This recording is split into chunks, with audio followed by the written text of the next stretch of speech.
walk up here with a cane or crutches, like I was on so many times during my career with all these other wonderful athletes. But congratulations to Alex and Kendall. You have continued to live on the tradition here at Taylor University. I got here kind of in a goofy way. As I graduated Marion High School, just 10 minutes, 15 minutes down the road, I went to a Division I school and made what I now consider probably not the worst decision, but one of the not so bright decisions in my life. And I got there and things went sour pretty much from day one. When I came out of high school, I knew I wanted to play for a Christian coach. I wanted to play for a man who presented himself with honor. And I wanted to play for a program that had the chance to be able to win. And I got to Illinois State and realized that none of those things were happening. I broke my foot for the second time in about 9 months, and things went downhill. So I had several conversations with my coach over there at that point, telling him how unhappy I was and how frustrated I was. And he proceeded to tell me that I needed to stay, and not so many nice, kind words. I came home over spring break to see a couple of my friends. One of them happened to run track here. And as I came over here and I was leaning up against the fence, assistant coach Steve Brooks came over to me and says, "Jay, how long are you staying?" So sitting here watching a couple of my friends run track, he goes, "Don't move. Do I have your permission to go call Coach Patterson? He wants to talk to you." I said, "Oh, geez, here we go." I just promised my coach back at my school, and I said I wouldn't talk to any coaches while I was gone, because he knew at that point if you had talked to another coach, they had to call back.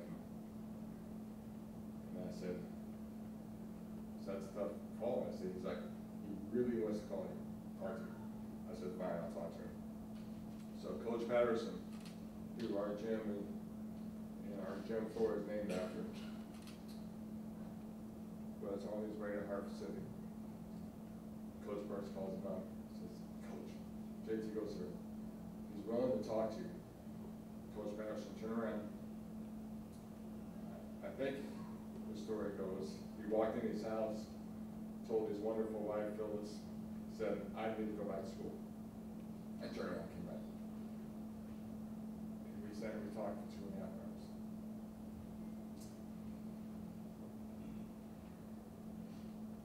It was at that point I knew what my decision was going to be when I got back to my university. And I left a lot of opportunities. I made my family very disappointed. And I came here to Taylor. And I would tell you today, for everyone who's sitting here who knows anything about this school, this is a life-changing alternative school.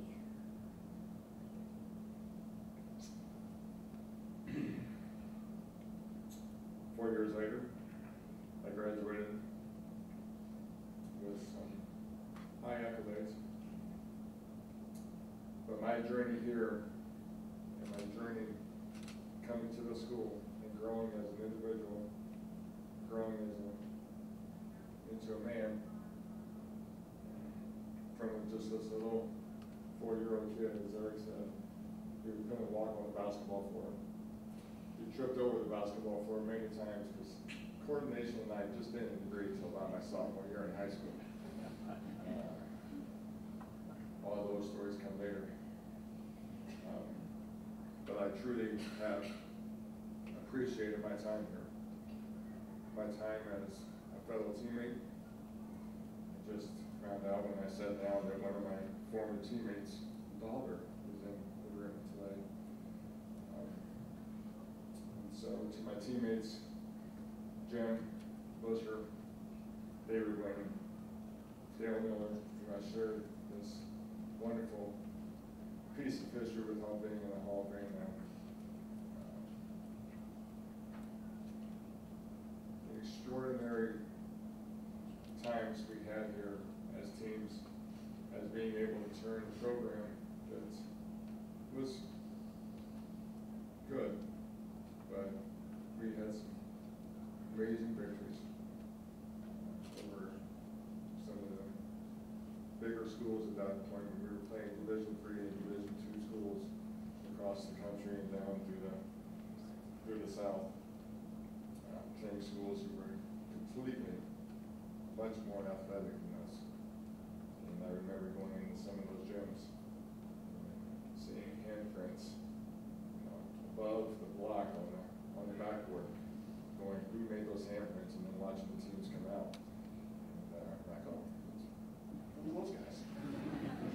Yeah, okay, great. But then I would tell you, at the end of that game, we were victorious in more ways than one. Some of my greatest highlights being here was the fact of how often we had a chance to minister. And as part of our preseason program, many times out there on the track, which I would like to forget because Coach Patterson took us out there and said, this is how you're going to get better. And being in the upper room of the old weight room that was here at this time, I don't know if it's even still there, it's probably offices now. And sweating our energy out as much as we did in that little tiny room doing all of our agility work, and then going out to the practice football field and running around the track and having all the football coaches yell at us and saying, one in particular, Coach Moses, who was my coach at my high school as well, and he came over here, he's like, Teagle, you want to run yet, or you just want to continue to walk? But so having a chance to minister, and one of the greatest things was being able to go down to the state penitentiary and playing in the state prison. We replaced some of the other conference schools, but our last game, we were always picked to play prisoners. And what a game that is. To be able to minister as you played against them and to compete against them, and the conversations that we would have with them, and for one of those prisoners to come up to me at one point and say, I'm going to do everything I can in the next year to come back playing this game. Because for me, this is my practice of being here and serving my time. But it's time to come back next year and make sure everything is you guys. Because you show exactly what God means to us as people. And that ministry has carried on. And I've tried to carry that ministry on as I've been here. And as I've come back to this place, this beautiful place, it's changed so much since I walked here many, many moons ago, 34 years ago, I think is the correct number. It's been a while, folks. But I just want to say thank you to the board, thank you to all of you who has given me this honor, and to Kendall and Alex.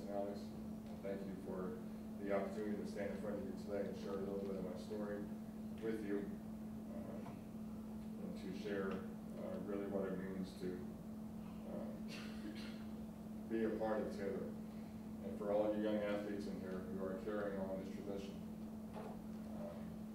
you have something special here. Whether you know it now or not, this place will change and alter your life. And it's changed and altered mine in so many ways. With me meeting my wife here, with my oldest daughter being here, with my family being here, it has changed and altered me inside out. And as I thought about it one more time, what it was like to walk here, I opened my phone this morning, and I did a daily devotional on my phone. Just want to share it with you. God is great. In fact, He is so great that He deserves our praise. In fact, He deserves praise in proportion to His greatness. Because He is so great, He is greatly to be praised. The psalmist says His greatness is unsearchable. There is no end to His greatness. So there is to be no end to our ovation. When you see how beautiful, how stupendous, how unspeakably august and loving and just and mighty God is, then unending soul praise is our inevitable response. Like having your breath taken away by a sunset at sea, or clapping till your hands hurt at the end of an unbelievable stage of performances. Praising God is like that only, the psalmist reminds us, and definitely more and better, because His greatness is unsearchable. The sunset never ends. The performance goes on forever. Unsearchably great is the Lord. And so He is unendingly and greatly to be praised. And to Taylor University, to all of you out there, may we praise God every day for what He's done for our lives.